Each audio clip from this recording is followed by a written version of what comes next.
Hello, Pittsburgh. Hey, Dave, how are things in Arkansas today? Well, it's a pretty good day. It's a pretty good day here. How about there? It is great. We are finally starting to see some hope of spring emerging, which is exciting on all sorts of levels. It is. It is. All right. Well, so we got computers on the mind, and I've got a question for you. What was the first computery thing in your house as when you were a kid? Computery thing. So we had an Atari. Does that count? Yeah, absolutely. So I think it would probably be the Atari, which we got. I don't even know when we got that, but All right. played a lot of Space Invaders for a few months and then moved on. What about you, Dave?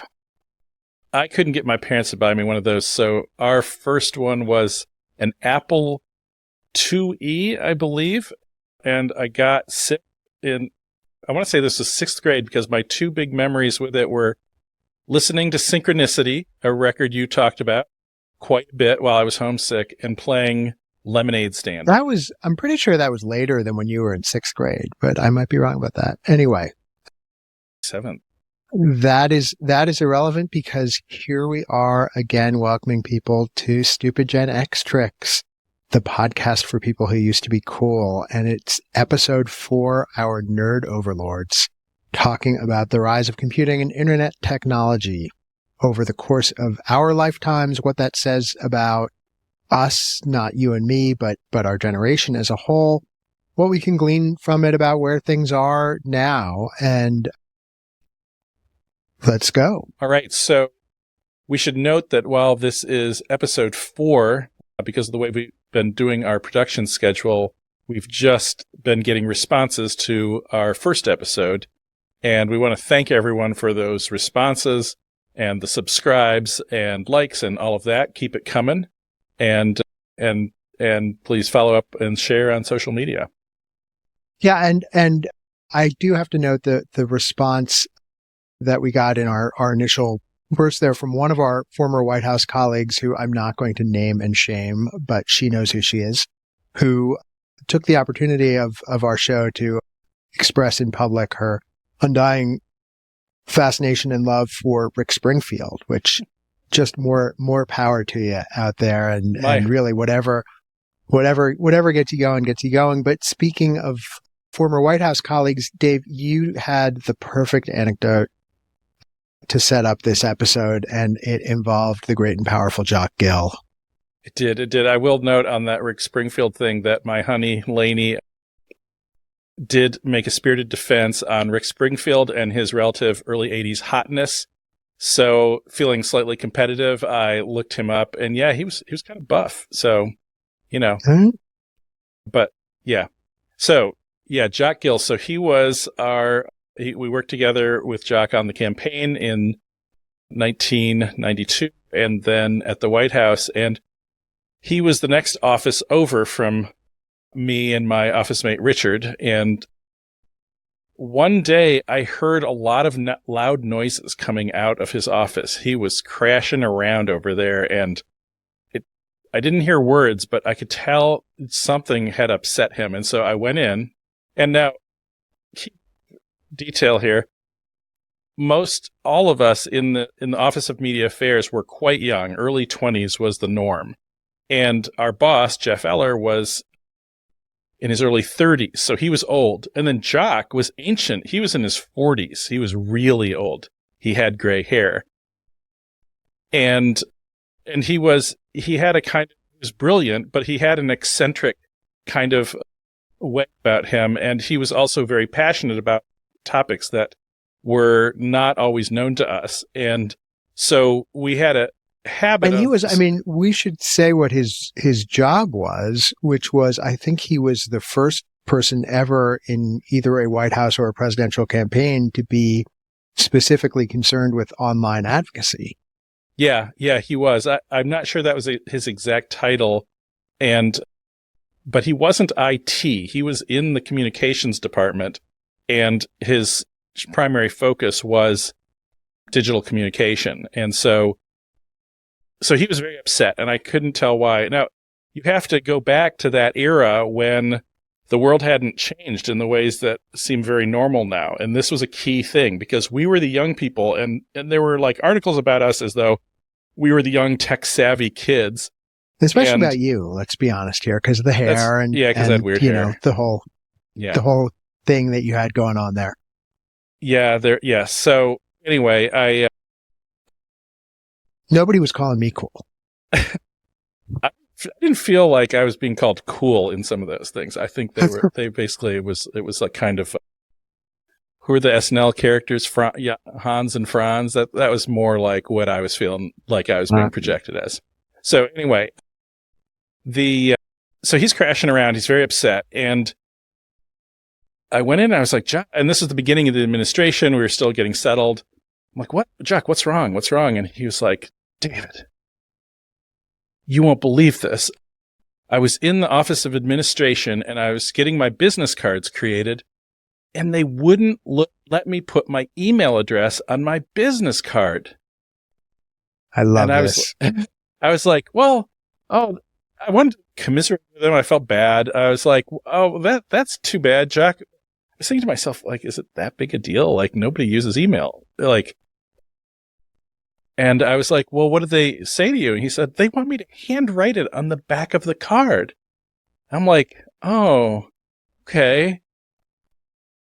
And I'm like, well, Jack, that doesn't seem like the end of the world. And he stops and he looks at me like his one ally in the world didn't understand him. Like I was supposed to be the one that got this. And he was like, Dave, looking all hurt. You don't understand. He said, a year from now, everybody will have their email address on their business card. And I was like, oh, okay. And then I had to stifle a laugh almost because the thing he said sounded so outlandish. So I was like, I tried to be nice. I ran out of the office. I ran next door and I was like, he said a year from now, everyone's got their email addresses on. And everyone was laughing. All the young Turks, all the tech kids, we thought that was hilarious. Like that was his craziest one yet. And now the whole idea of business cards is just archaic, right? I mean, people don't use them even so much anymore. But it's a great way to set up what we want to talk about, which is, the broad outline of stupid Gen X tricks writ large is we're trying to talk about, the way things were back in our youth and how that's changed and how it connects to today. And so when you look at that, the whole issue of technology just looms so large, right? And especially I feel like for our little subset of kind of the older cohort of Gen X, I always think in terms of my 4 years in college, which were 1985 to 1989, right? When I went to college as a freshman, I lugged my little portable typewriter with me, and everybody had a typewriter, and that was how you wrote papers at that point, was you typed them on a typewriter. If you had your act together, you wrote it out longhand first and then, revised and edited, and when it was done, you typed it. If you were me, you just started typing 6 hours before it was due and did it all like that. But my parents aren't around to hear that anymore, so I can admit it. And there were some people, I think freshman year, who had word processors, which were like somewhere in between a typewriter and a PC. And there might have been one or two people who had Macs or something. And I think a few of the techier people would hang out in the computer center on campus and might write papers there. But for the most part, you were using a typewriter. By senior year, nobody was using a typewriter, right? It was just that 4-year period where Which 4 years? So it was 85 to 89. Yeah. That it became the norm that you wrote on a computer. And by the time I entered the workforce, certainly everybody had a computer on their desk in any office that you went into. And you still had a typewriter around because you had to do it to type envelopes or fill out forms. But that was about it, right? Yep. And, I was entering college as you were departing, and I remember the first email reference. My friend Matt Hubbard was telling me about Vaxmail and how he was able to send a message to a friend at another college. And I still remember the conversation very clearly, and also thinking, well, that who cares? Like, just call them. So I certainly wasn't jumping right on that bandwagon, but I did love those laser printers where you could print out your papers over and over and perfect them and change the margins and the fonts and all that. That was being able to change the margins was a huge thing for those of us who had trouble writing long enough. I had a 1.5 page paper that needed to be 5 pages, and by the time I turned it in, it looked like a haiku. It was 5 pages squeezed off of about 150 words. It was, I can't believe I passed that. There you go. So now we have established A, that you and I are very, very old, and B, that this is an interesting topic to explore. And fortunately, we've got someone much smarter than us and more accomplished to talk about it with. That's right. We've got Margaret O'Mara, the author of The Code, Silicon Valley and the Remaking of America, and brilliant person, a historian, scholar, and we will have her coming right up. Fabulous. All right, so we are back on Stupid Gen X Tricks, and we have our guest with us, and I'm going to do the formal introduction here, that Margaret O'Mara is the Scott and Dorothy Bullitt Chair and Professor of American History at the University of Washington, go Huskies. Margaret is a leading historian of Silicon Valley and the author of 2 acclaimed books about the modern American technology industry, The Code, Silicon Valley and the Remaking of America, right above my shoulder here, and Cities of Knowledge, Cold War Science and the Search for the Next Silicon Valley, among others.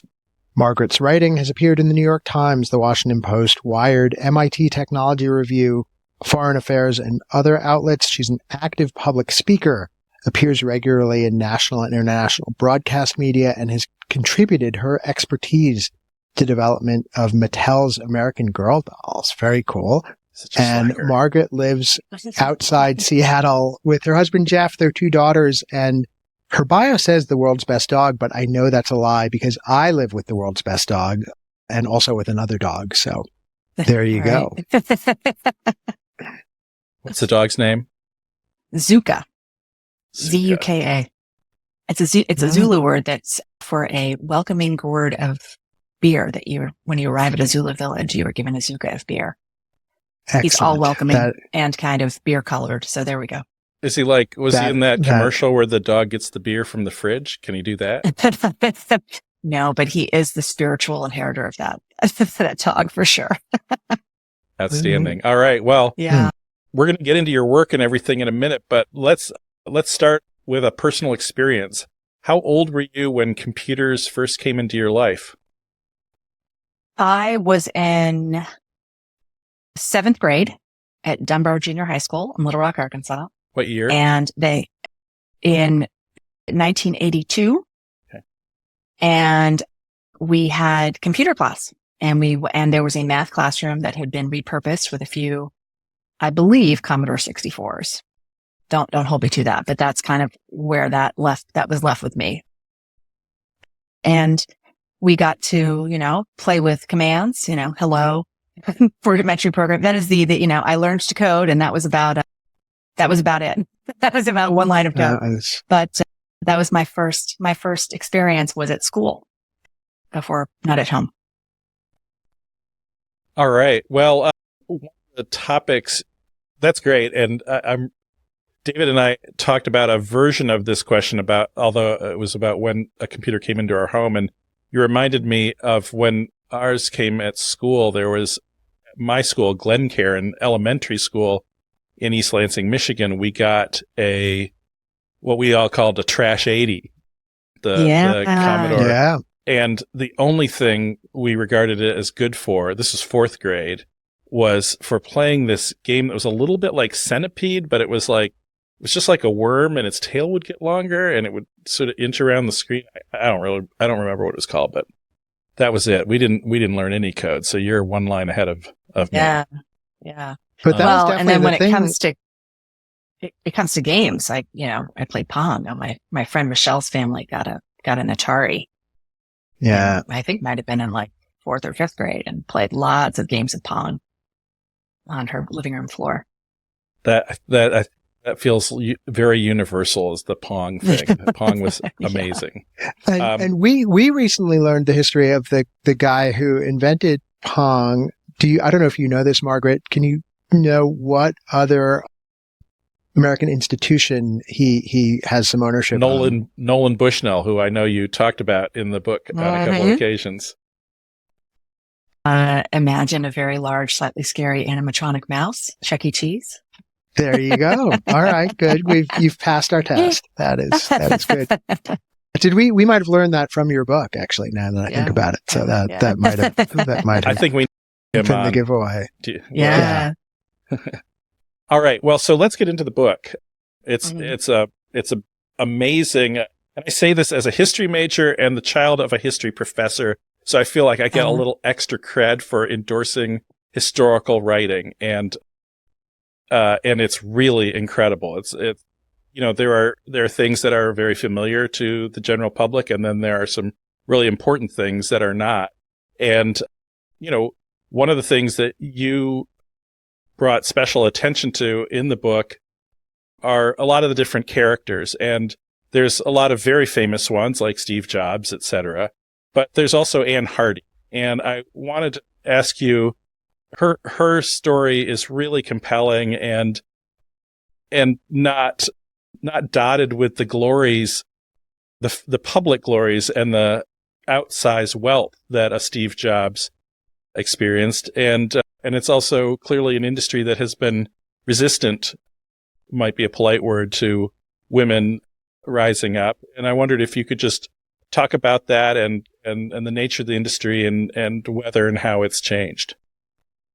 Yeah. So Anne's this extraordinary figure, and I knew from the get-go that I wanted this book to be about the people you've heard of, Steve Jobs, Bill Gates, etc., and also the people you haven't heard of, the ordinary men and women who kind of are part of the secret of Silicon Valley. Because every successful company, every successful venture involves a cast of thousands. There's no one does it alone. And Anne's whole story is really, she stands in for a whole generation of women who in the early years of the computer industry played very significant roles. In fact, the profession of programming, of software programming in the 1950s and 60s and into the 70s was a majority female profession, believe it or not. In the very beginning, with these giant mainframes that were size of rooms, very large rooms, the art and the science was considered to be in the hardware. The hardware design was the thing that was the important technical thing. And the software just sat upon it. And to code software was considered to be kind of a rote job. It was sort of like being a telephone operator. And who were most of the telephone operators back in the 1940s and 50s? Women. Also, it's a product of computers digital computing having its birth during the 1940s and during the Second World War, and these massive government-funded computing projects that were adjacent to and part of the Manhattan Project, in fact. And not only were these types of jobs considered feminized, they were kind of secretarial. It's something that the female workforce was already doing, but also men were at war. So this was also an era when women were moving into roles that previously been held by men. So Anne she wasn't around in the 1940s, but in the 1950s, when she's a young 20-something graduate entering the workforce, she has she really had wanted to be a major in math or science. Those opportunities have been very limited to her. And she'd been dissuaded from that. This is a time when the chair of a chemistry department could tell a woman, "I'm sorry, we don't admit women in our program," or the head of a business school, or certainly the head of a graduate physics program. So you have women kind of boxed out of these opportunities, but they do get opportunities through this growing industry of computing. She goes to work for IBM. She actually moves up into management in IBM. She eventually learns that the team working under her are all making more than she is. They're all male and they're all making more than she is.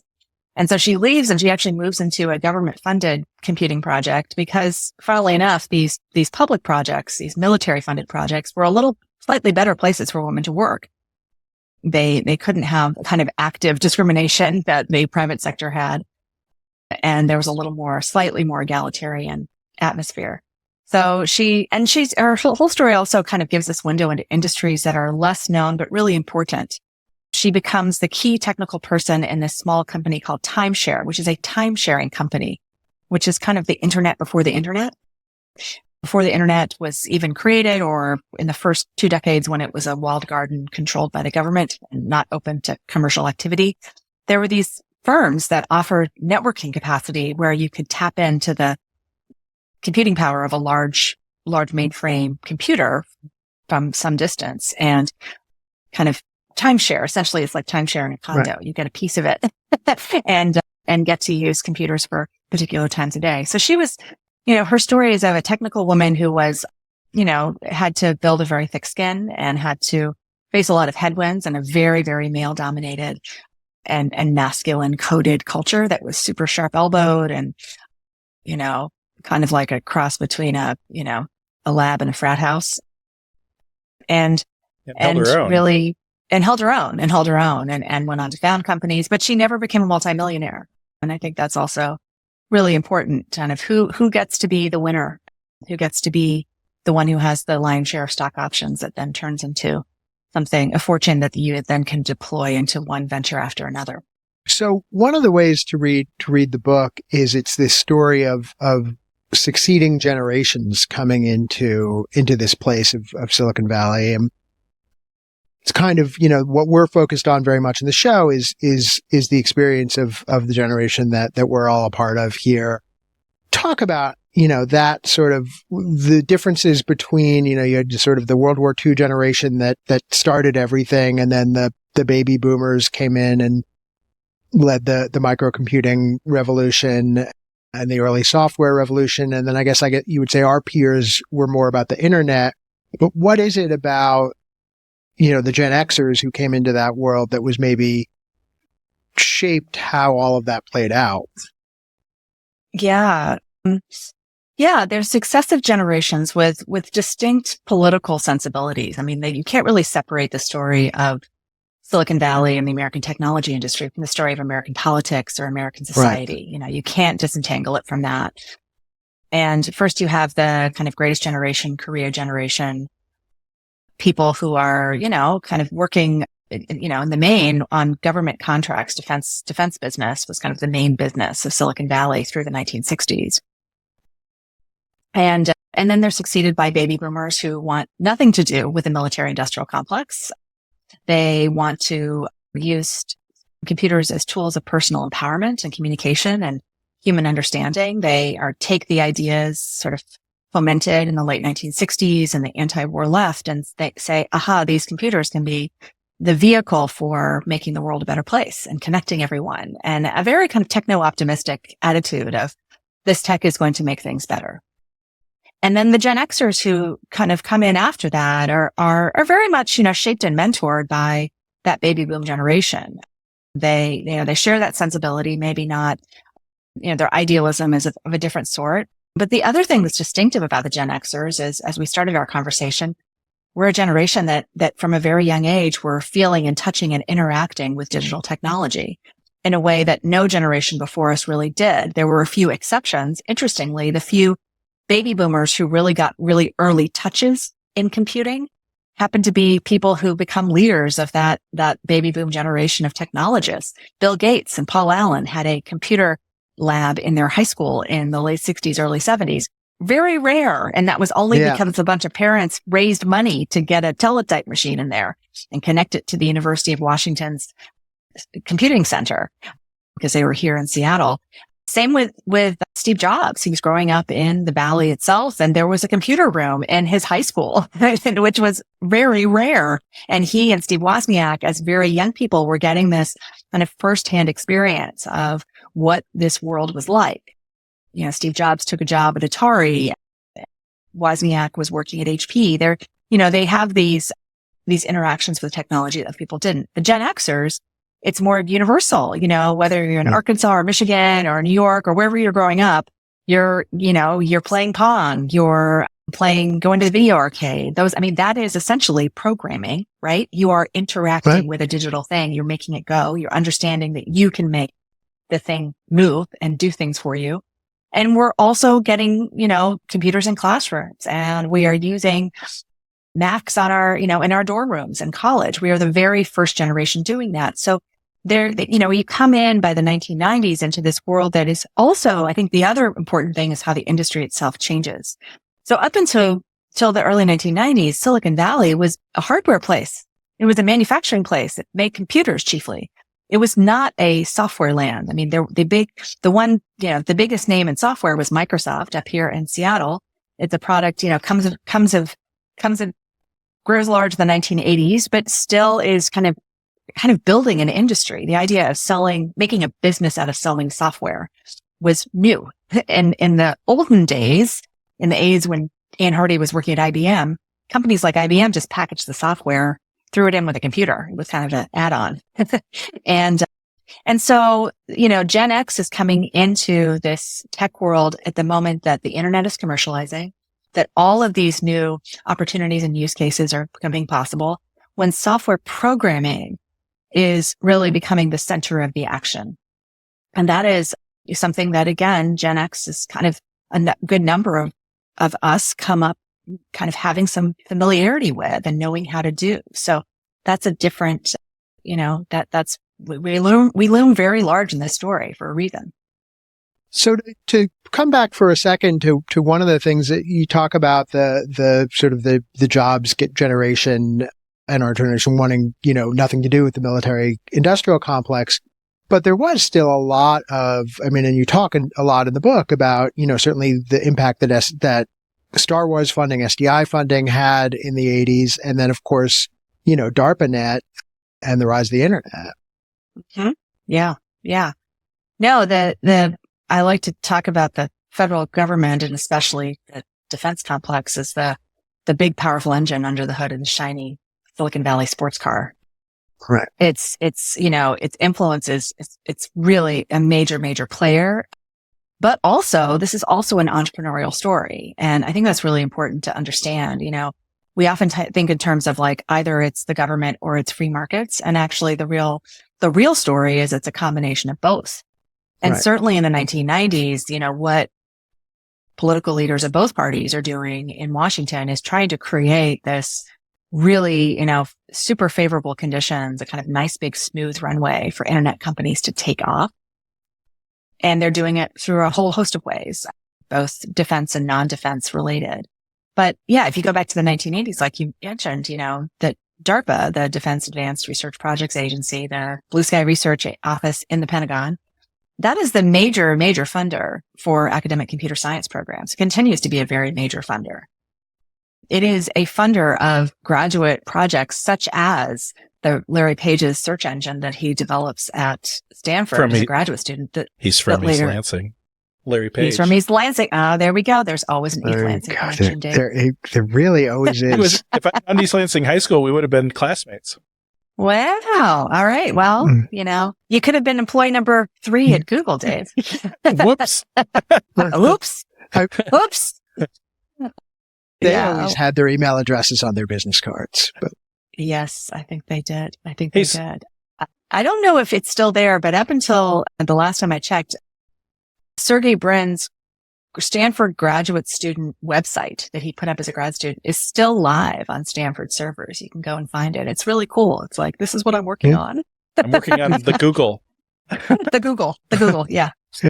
So, taking a step back, Margaret, can you talk, we met in politics, but you are long gone from politics, and you were, I believe, worked on presidential history at first, and then moved into the tech industry and its impact. Can you talk a little bit about that path you took?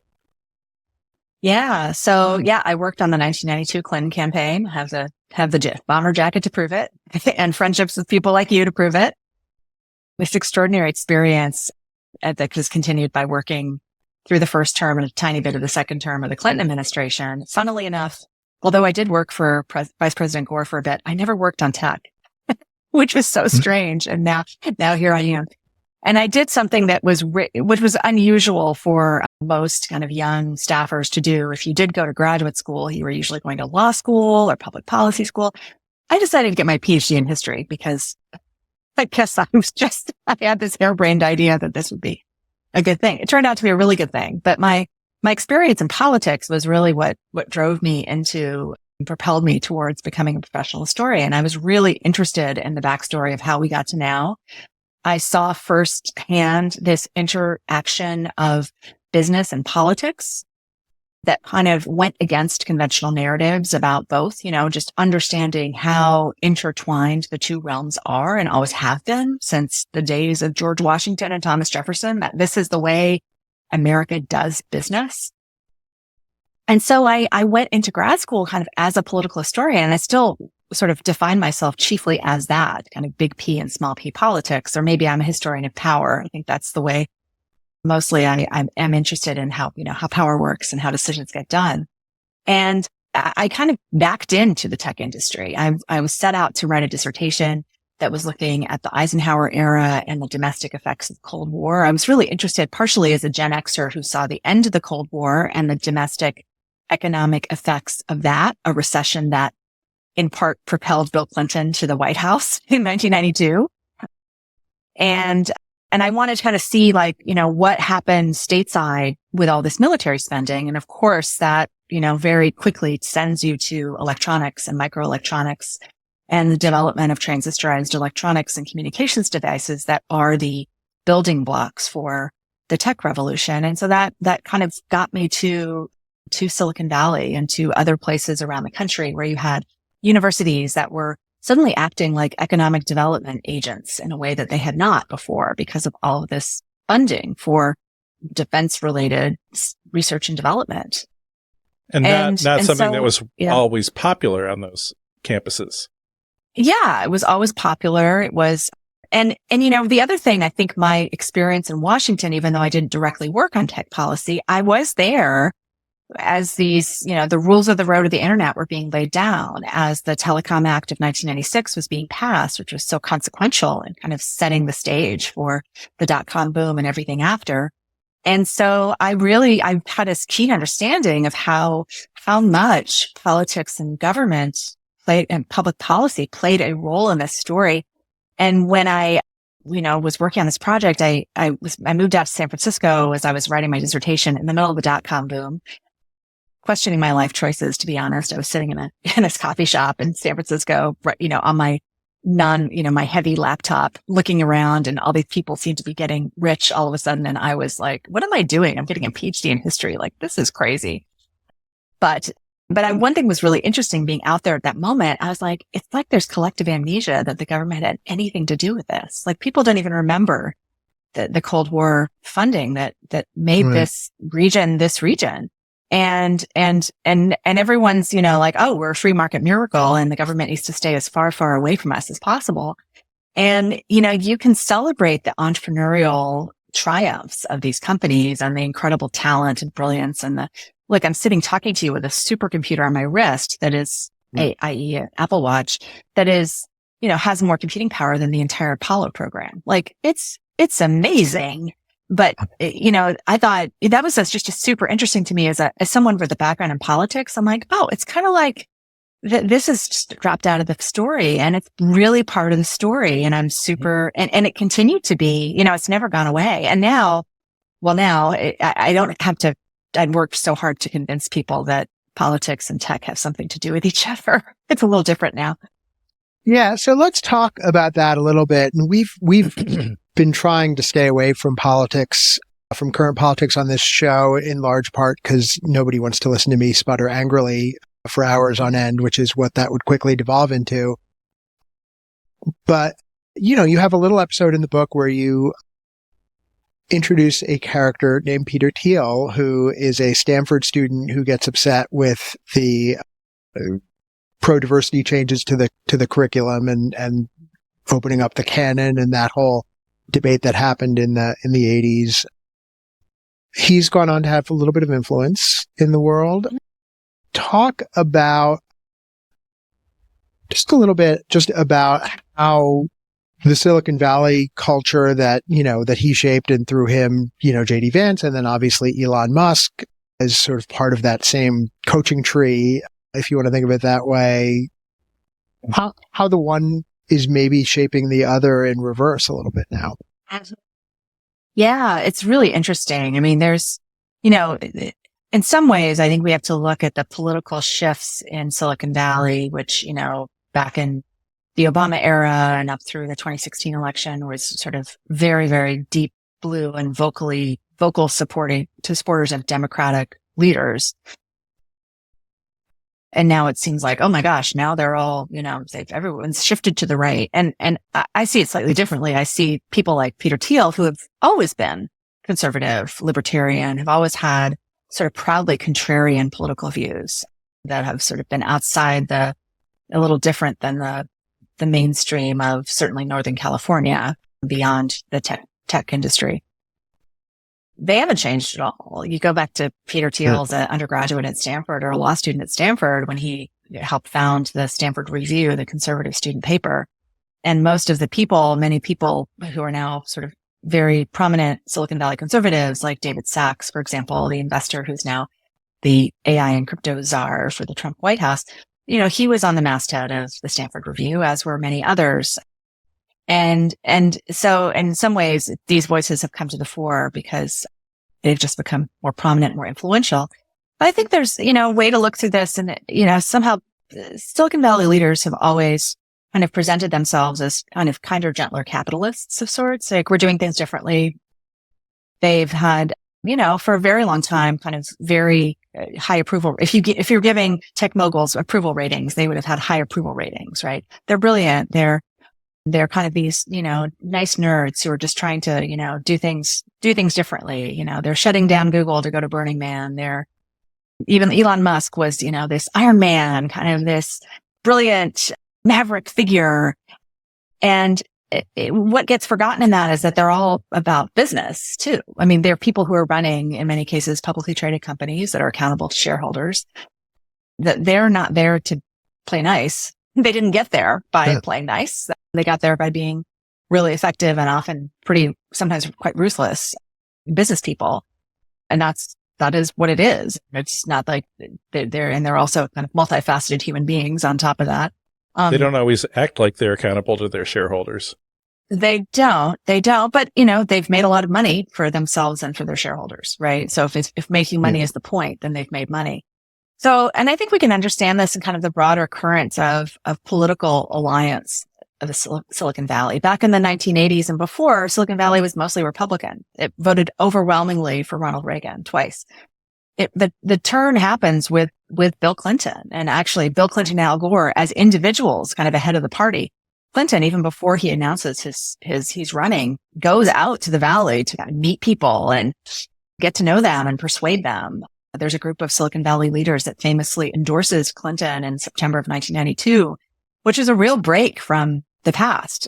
And then and this is partially because Clinton and other Democrats are kind of moving to where business leaders in the Valley want them to be. They have very pro-tech business policies and are very receptive to that. And they weren't alone, prominent Republicans in the 1990s, like Newt Gingrich, notably, who was Speaker of the House, was very, very, as a technophile. I mean, he and Al Gore in the 1980s were, two of the members of Congress who were like just really gung-ho about new tech and had a study group and were really into it.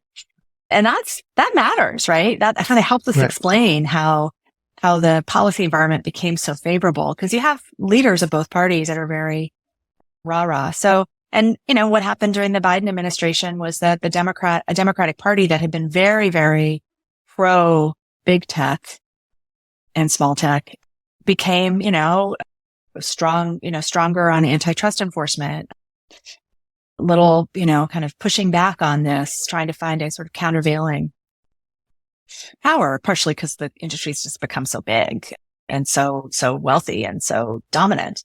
And that was something, and regulating spaces like crypto, for example, and prominent Gen Xer technologists like Peter Thiel. Well, Peter Thiel again never changed. He's been for Trump since the beginning. But people like Elon Musk and Mark Andreessen, who's another Gen Xer, who's been very, very important part of the Valley's history since he was 23 and was the CEO of Netscape, and was someone who was involved advising Democratic presidents for quite some time. They have very publicly kind of gone for Trump as a way that is reflecting, okay, this is in our business interest to support this president, not the other. One of the things that seems to have been a flashpoint that happened after your book was the COVID experience and, the interaction between government and the social media platforms trying to make sure that disinformation wasn't spreading too far, although, somewhat unsuccessfully. How has that, I don't know if you've continued to follow sort of how that has impacted the mindset of people in the Valley and how they look at their interactions with the government? Yeah. I mean, I think, there was so much pushback, so techlash towards the social media companies in particular around the 2020 election and also the COVID pandemic and attempts to spread disinformation about COVID. And, if we go to say, a company like Meta and its CEO and founder, Mark Zuckerberg, in the mind of Mark Zuckerberg, not that I have particular, I can't read his mind, but what I see reflected in his recent actions is, his response back then to this barrage of criticism was to, go to Congress and make apologetic statements and do more content moderation, not really fundamentally change the fundamentals of how his platforms worked. Because quite frankly, you do that and you're going to slice your revenues in half or more. Right. That's part of the problem. That's part of, the design of these platforms is such that their business model depends on things that, can have some negative downstream effects. And they are so massive. Content moderation on a platform that has billions and billions of users is always going to be a game of whack-a-mole. If you, sort of this constant tension between the free flow of information and then keeping it safe. And these platforms were, sort of set up to be free and open places, connect worlds, make it open and connected. And then when you're trying to kind of, reverse engineer that's a challenge. So I think for the mind of Mark Zuckerberg, he's like, look, we did all these things. We spent a lot of money on content moderation. I went to Congress. I prostrated myself. I let myself be a piñata for, op-ed columnists and politicians of both parties. And what did it get me? Not much. They still don't like me. They're still complaining. And the market didn't seem to mind that we had these platforms that had these, negative downstream effects. Our stock price just goes up and up and up and up and up. So so here you see him making, a decision at the beginning of 2025, going on Joe Rogan's podcast and making, policy decisions that are like, we're just going to stop doing this content moderation stuff. We're going to do it differently because he just doesn't. And also, the other cost he had to pay was the ire of Trump. And right. I think that's there's very personal, I think these individual founders and leaders who are so closely identified with their companies are, feel that there is real danger, business danger in not kind of going along with what the president wants. Yeah. And I just want to say we fully endorse the concept of important CEOs and leaders going on podcasts to make major policy announcements. And, our door is open. Margaret, do you have any announcements you want to make today? I will not be running for president. Yeah. Any future projects you're working on? Yeah. I got a few things in the hopper. I've been, one of the things that has come up again and again since I published my book, which came out in 2019, which now seems like another era, is, people like, oh, are you writing a sequel? Are you writing a sequel? And it's funny, I for a long time, I was like, well, how can I write a sequel? I mean, it's all too recent, but there is so much that has happened. Yeah. And so I have a kind of slow burning project in formation that is about kind of the world of late, but particularly more broadly, it's about the phenomenon of the American billionaire and looking at the sort of longer history of that and kind of why we have ended up now with some individuals who are so extraordinarily wealthy and such extraordinary concentrations of wealth and kind of what precipitated that. And And then looking back too, I think one of the assets I have as a, teacher of American history is, I know a heck of a lot about the first Gilded Age too. So, I've gotten a lot of questions about, how does John Rockefeller compare with Jeff Bezos? And I think there's some interesting, comps and there's interesting perspectives.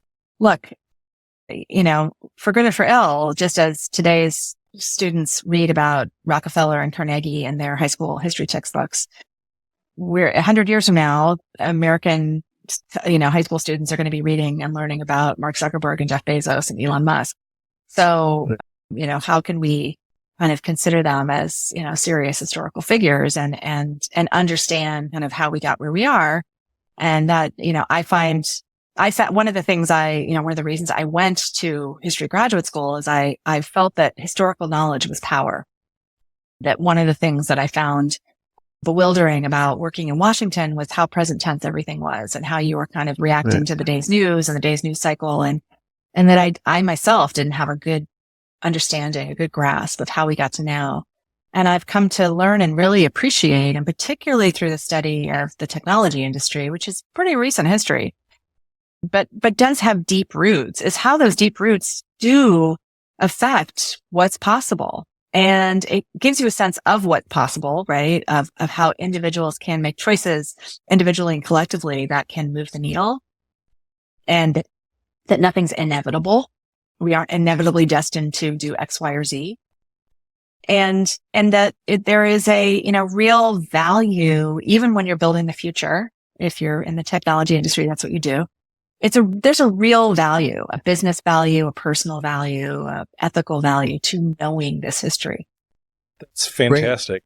Great. And saying historical knowledge is power is a nice way of feeling like maybe we're empowering our viewers and listeners a little bit here today. So thanks for helping Absolutely. us do that, Margaret. Especially when we talk about the history of Belle Biv DeVoe or whatever from Yeah.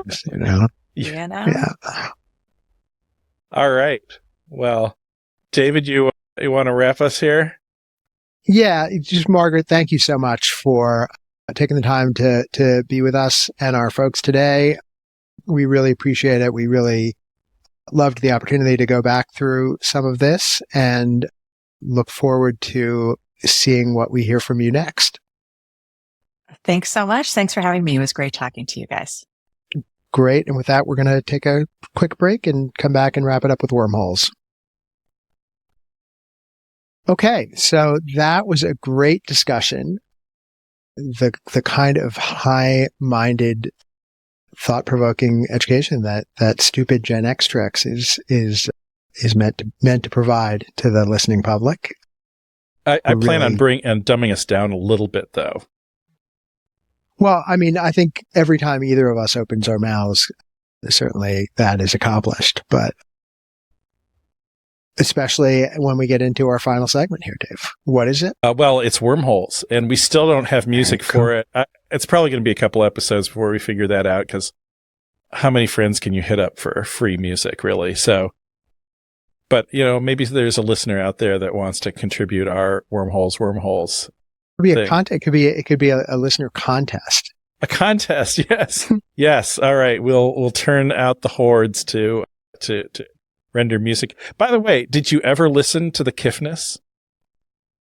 Oh, you know what? I haven't yet. I'm gonna run and do that right after this episode.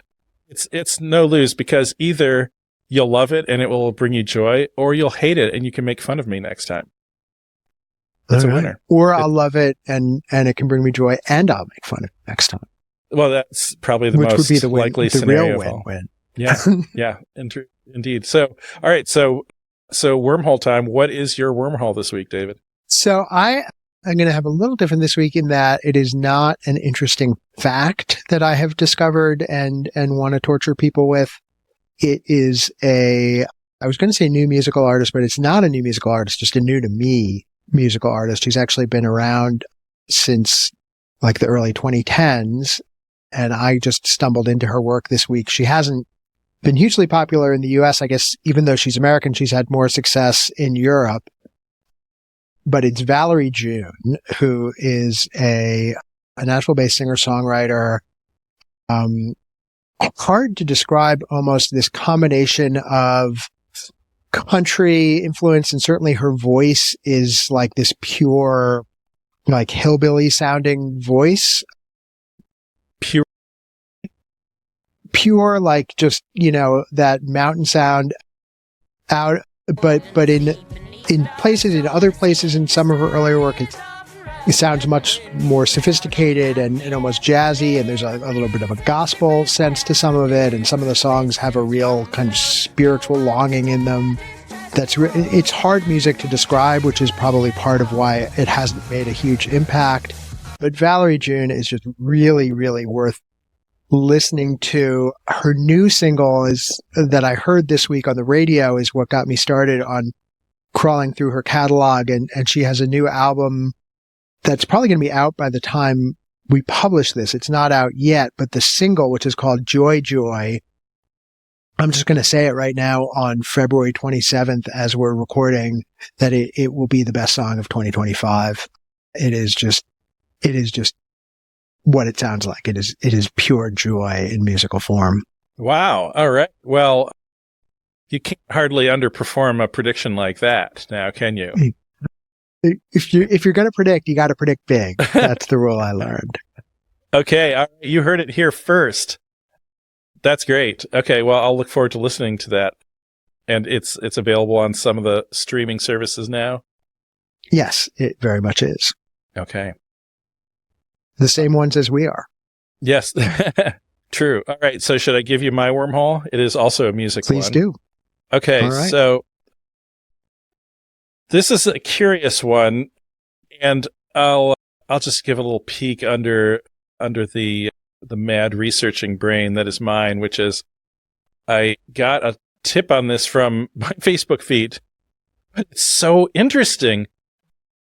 So anyway, for listeners, or David, I feel sure that this is a reference you will get, who know the English beat, the early late 70s and 80s and beyond ska act out of England, which I think were just known as the Beat there, but in America we learned of them as the English Beat. They had, and there was a kind of a known set of icons, and I love graphics, and so the graphics always stick with me when they're good. And they were of a the little dancing guy. The dancing guy and the woman, and they're both black and white, kind of cartoonish, although kind of angular. I'm not sure what that style of drawing would be considered. It's based on an early ska performer from the 60s from Jamaica, whose name escapes me. Here's the fascinating thing. The woman who I'll put in graphically, so imagine it sitting here now, turned out to be a woman named Brigitte Bond, and not much was known about her until a graphic designer woman who made a little YouTube video, which I will also link to somehow, did a deep dive to figure out who she was, and it turns out that she was a trans dancer in England in the early 60s. So it's like this iconic character of a female was actually a trans character, and she has this kind of wild history. If you watch the video, she kind of crashed a Billy Graham event in London when he went to the streets of Soho after visiting with the Queen and converting millions of Brits. And she was a ska singer. She was a cabaret dancer. She was evidently a really great one. She appeared in a couple of movies, always as a female. Like you would not know it was anything but a pretty woman when you saw those images of her. So Brigitte Bond, who later she became Brigitte St. John. It's right. I can picture the male image with the hat. I can't, in my mind, picture the female image. I'll have to go look. You'll recognize it. You'll recognize it. Yeah. It's a good one. So anyway, she kind of disappeared from view. So the woman who's done this little documentary kind of lost track of her in Italy in the 70s and is in search of what happened to her, and do people have stories? So if anyone knows anyone, go check out that YouTube thing and you'll find the contact info. Well, that's great.